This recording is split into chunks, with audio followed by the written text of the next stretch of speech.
Their name literally means dive into the sea, an ethnic minority called the Moken. From a young age, they learned to appreciate the underwater world. The Moken are traditionally a nomadic people who move around the Andaman Sea off Myanmar's western coast. For nearly 50 years, Myanmar was cut off from the rest of the world.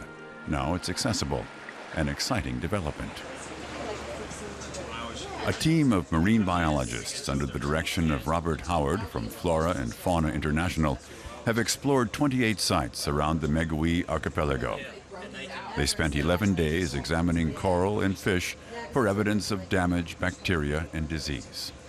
So this trip that we've put together this time, we've been working now, we're in our third year of research of the archipelago, and we're just adding to that understanding of the reefs and the ecosystems, the status, and looking into the future of how we can manage the archipelago.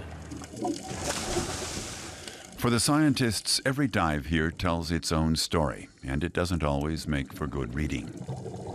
The bigger, lucrative fish are largely missing. The practice of fishing with dynamite to boost the catch has had a devastating impact on the coral here.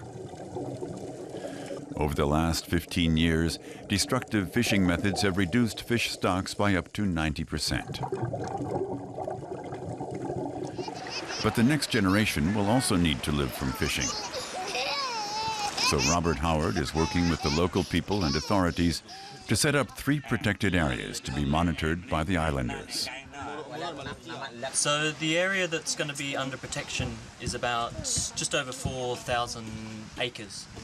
And the coral reefs that we found within Langang, within the LMMA, are some of the best in the archipelago. And we've actually found some of these sites of corals around 80% cover.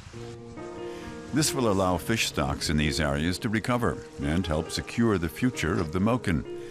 The scientists will now analyze the collected data with a view to setting up more urgently needed protection zones.